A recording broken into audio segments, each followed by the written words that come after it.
Mister secretary, આભાર. ખેલ પ્રેમીઓના કુટુંબમાં હું ઉછરી છું. મારા પિતાજી ટેનિસના ઉપાસક હતા. તેઓ નેશનલ ચેમ્પિયન હતા. અને મારી માતા બેડમિન્ટનની ખેલાડી હતી.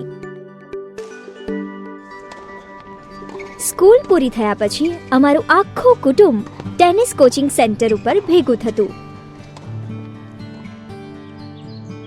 મારી માતા ઘેરથી ગરમ દૂધ, ફળો અને ટેનિસના કપડાં વગેરે ભરેલી બેગ લઈ આવતી.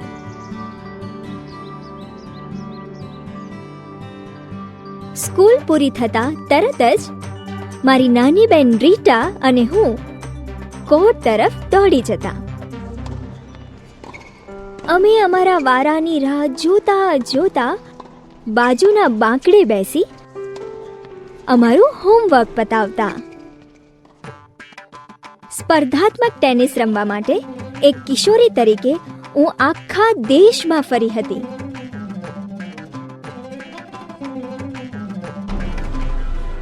તે વખતે મારી પાસે બહુ પૈસા નહોતા અને તેથી રિઝર્વેશન વિનાના ટ્રેનના ડબ્બામાં મુસાફરી કરવાની આવતી. મને ભાગ્યે જ બેસવાની જગ્યા મળતી, તેથી મુસાફરી થકવી નાખનારી બનતી.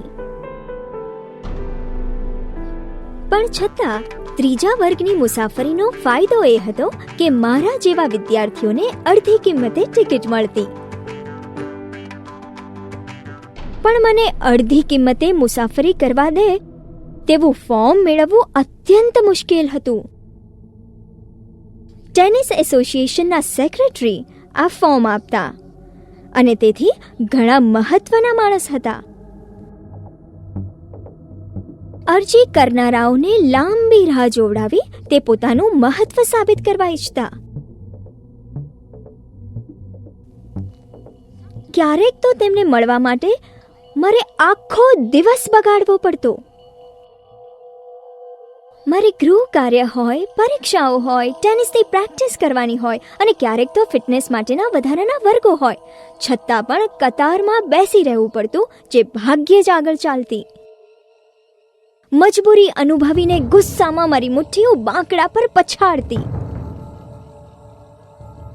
એવા એક પ્રસંગે કતારમાં કલાકો તપ્યા પછી આખરે મારો સેક્રેટરીને મળવાનો વારો આવ્યો. ત્યારે હું મારી જાતને રોકી શકી નહીં. મેં ગંભીર અવાજે તેમને કહ્યું, બીજાની જરૂરિયાતોને હંમેશા માન આપવાનું હું તમારી પાસેથી શીખી છું. હું મોટી થઈશ ત્યારે કોઈને આ રીતે રાહ જોવડાવીશ નહીં. હું બીજાના સમયનું મૂલ્ય આંકીશ. સેક્રેટરી ગુસ્સે થઈ ગયા અને તમે ધારી શકો છો કે તેમણે શું કર્યું? ટેનિસની હું નેશનલ જુનિયર ચેમ્પિયન હતી અને માપદંડો પ્રમાણે વિમ્બલ્ડનમાં રમવાના નોમિનેશન માટે હકદાર હતી. આ પ્રતિષ્ઠિત સ્પર્ધામાં ભાગ લેવો એ મારું એક સપનું હતું. પણ સેક્રેટરીએ મારા બદલે બીજી કોઈને પસંદ કરી. મને મારી જાત માટે દિલગીરી થઈ. પણ પછી ટેનિસને બદલે મેં મારા અભ્યાસ માટે સખત પરિશ્રમ કર્યો. થોડા સમયમાં હું મારા વર્ગમાં ટોચે પહોંચી ગઈ.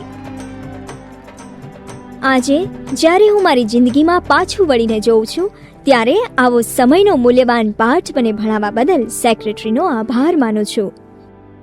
જેને પ્રજાના સમયની કિંમત છે તેવી સારી પોલીસ ઓફિસર બનવામાં તેમણે મને મદદ કરી.